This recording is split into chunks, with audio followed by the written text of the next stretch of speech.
ఏది అబద్ధం అనే దానికంటే మీకు తెలిసిన విషయం ఇప్పటి వరకు జరిగిన డెవలప్మెంట్? జరిగింది ఎఫ్ఐఆర్లో ఉన్నదే అంత, అన్ని అందరూ పబ్లిష్ చేశారు కదా, మీరు చేసే ఉంటారు కదా, సేమ్ అదే ఉంది. మాకు తెలిసింది కూడా అంతే. బట్ దాంట్లో నిజానిజాలు తెలుసుకోవాలి కదా, విట్నెస్లు తీసుకునేదాకా మనం ఏం చెప్పలేము. మేము ఇద్దరు స్టేట్మెంట్ రికార్డ్ చేసాము. So now to go through the witnesses. ఇద్దరులోనూ వచ్చేవాళ్ళు ఉంటారు కదా, పేర్స్ వస్తుంది దాంట్లో, ఎవరెవరు ఉన్నారు ఏంటి, ఎవరితో తెలిస్తే తెలుస్తుంది. మేము రెగ్యులర్ మా ఇంట్రాగేటింగ్ ప్రొసీజర్ ఉంటుంది కదా, అది చేసుకుంటాం. ఓకే ఓకే సార్, చెప్పండి. సార్, యాక్చువల్గా పార్టీ నుంచి జనసేనలో సభ్యత్వం కలిగి ఉన్నారు. ఇమీడియట్గా ఈ వార్త బయటికి రాగానే తనని సస్పెండ్ చేయడం జరిగింది. అసలు నిజాలు ఏంటి, ఎవరిది ఆరోపణ, ఇరికించే ప్రయత్నం, ఇది నిజమైన మరకేనా, బురద చల్లారా అనేవి కూడా తెలుసుకోకుండా సస్పెండ్ చేయడం జరిగింది. దీన్ని ఎలా చూడాలంటారు? అంటే నిజంగా చెప్పాలంటే అది మంచి move. We should appreciate that party. A party, Janasena నుంచి ఎవరైనా కానీ మన దగ్గర ఇప్పుడు మనం చూసాం లాస్ట్ టైము, అతను ఒక ఎమ్మెల్సీ ఒకళ్ళు మర్డర్ చేసి తీసుకొచ్చే బాడీ వాళ్ళ ఇంట్లో ఇస్తే ఎమ్మెల్సీని ఏమీ చేయలేదు పోయిన లాస్ట్ 5 yearsలో లాస్ట్ గవర్నమెంట్లో. సో అంత నీచంగా ఉండకూడదు కదా, అంత క్రైమ్, హీనియస్ క్రైమ్ చేస్తే. మరి అట్లాంటిది ఇప్పుడు ఒక మెంబర్ మీద ఒక ఎఫ్ఐఆర్ నమోదైందని కానీ వాళ్ళు యాక్షన్ తీసుకున్నారు. అంటే అంత క్లీన్గా ఉంటేనే పార్టీలు బాగుంటాయి ఏదైనా కానీ. అంత క్లీన్గా కాకుండా నా పార్టీ ఓడు కాబట్టి తప్పు చేసినా కరెక్టే అనుకోవటం కరెక్ట్ కాదు. తప్పు కాకపోతే మళ్ళీ వెనక్కి తీసుకుంటారు కదా, టెంపరీ సస్పెన్షనే కదా ఏదైనా కానీ. So I think they did a right thing. Okay sir, ఈ అంటే ఆ అమ్మాయి ప్రస్థానం ఎక్కడి నుంచి స్టార్ట్ అయింది? పేరు మనం మెన్షన్ చేయకూడదు. సో ఆ అమ్మాయి చెప్తూ ఉన్న దాంట్లో వాస్తవాలు మీకేం కనిపించాయి? మోర్ ఓవర్ తన జర్నీ టాలీవుడ్ ఇండస్ట్రీలో ఏ విధంగా ఉండింది ఇప్పటి వరకు? ఏం లేదు, ఆమె చెప్పింది. ఆ ఎఫ్ఐఆర్లో మనకి అందరం తెలుసు కాబట్టి అదే జరిగింది. అది ఇద్దరు కన్ఫర్మ్ చేసింది. ఇద్దరు 2 సైడ్ల నుంచి అది కన్ఫర్మ్డ్. అండ్ ఆమె సాంగ్స్ కూడా చేస్తుంది. ఒక సాంగ్ ఏదో బాంబే పేరు మీద బాంబే కార్డుతో చేసింది, ఇప్పుడు తర్వాత మన కార్డుతో కూడా చేస్తాను. సో అవన్నీ ఇద్దరిలోనూ పెద్ద డిఫరెన్స్ ఏమి రాలేదు. 2 రైట్. ఆ కొరియోగ్రాఫర్కి సంబంధించి తను మీడియాకి అందుబాటులో లేరని, హైదరాబాద్లో లేరని, అప్స్కాండ్ అయ్యారని, ఇలా రకరకాల వార్తలు, స్పెక్యులేషన్స్ వస్తూ ఉన్నాయి. అయితే ఏముండదు అంటే నాకు తెలిసినంత వరకు ఆయన ఎక్కడో షూటింగ్లో ఉన్నాడు. అప్స్కాండింగ్ అనేది నేను ఐ డోంట్ నో కానీ షూటింగ్ అని నేను విన్నాను. తెలియదు, కరెక్ట్ డీటెయిల్స్ నాకు తెలియదు. అది పోలీసు కేసు కదా, వాళ్ళు చూసుకుంటారు, మనకెందుకు బాగాలేదు. ఓకే సార్, కంటిన్యూస్గా టాలీవుడ్ ఇండస్ట్రీకి సంబంధించి ఎప్పుడు ఏదో ఒక వార్త మీడియాలో సర్క్యులేట్ అవుతూనే ఉంటుంది, అది చాలా వైరల్గా మారుతూ ఉంటుంది. ఇప్పుడు ఈ కొరియోగ్రాఫర్ ఇష్యూ కంటే ముందు ఒక 1 week 10 days ముందు వరకు కూడా బాగా వైరల్ అయింది హేమాకి సంబంధించిన డ్రగ్స్ ఇష్యూ, అంతకుముందు ఇంకొక ఇష్యూ. ఇలా ఎందుకు ఎప్పుడు టాక్ ఆఫ్ ద టౌన్ అవుతుంది టాలీవుడ్ అంటే? ఇప్పుడు ఫస్ట్ థింగ్ ఒకటి I want to make it clear. Last 3-4 months నుంచో 6 months నుంచి there are so many issues టీవీల్లో వాటిల్లో వస్తున్నాయి. None of them are cinema ఇండస్ట్రీకి సంబంధించినవి కాదు. హేమగారిది అనుకోండి, ఎక్కడో బెంగళూరులో ఎక్కడో ఏదో జరిగింది, అది పర్సనల్. ఒకవేళ జరిగి ఉంటే పర్సనల్, అది జరగకపోతే అసలు గొడవ లేదు. జస్ట్ బికాజ్ షీఈ్ యాక్ట్రెస్ మొత్తం సినిమా ఇండస్ట్రీకి ఆపాదించక్కర్లా, అది ఫస్ట్. రెండోది ఇంకోటి ఏదో జరుగుతూ ఉంది ఒక హీరోకి సంబంధించింది, అది వాళ్ళ ఫ్యామిలీ ఇష్యూ, మనకు సంబంధించింది కాదు. ఇదేంటంటే ఈ ఎలిగేషన్స్ ఏంటంటే మనం వర్క్ ప్లేస్లో వాళ్ళకి అవసరానికి వాడుకోవటం అనేది తప్పు. అది ఇది వీ షుడ్ నాట్ ఎంకరేజ్. ఇక్కడ ఏ ప్రొఫెషన్కైనా కానీ.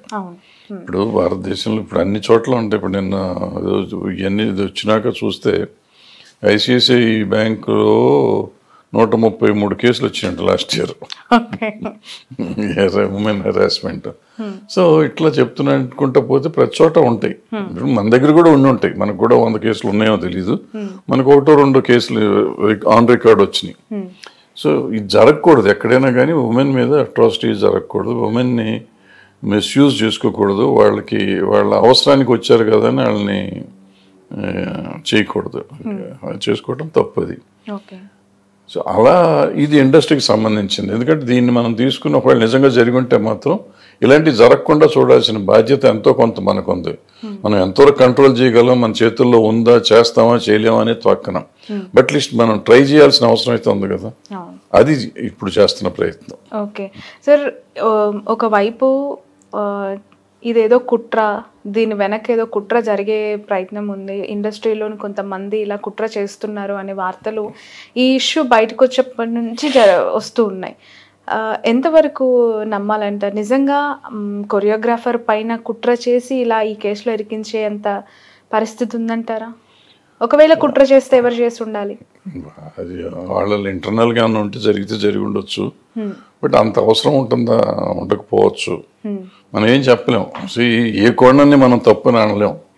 ఏమో మన రేపు ఇన్వెస్టిగేషన్లో అది కూడా కరెక్ట్ అవ్వచ్చేమో, తెలియదు కదా, లేదా తప్పు అవ్వచ్చు.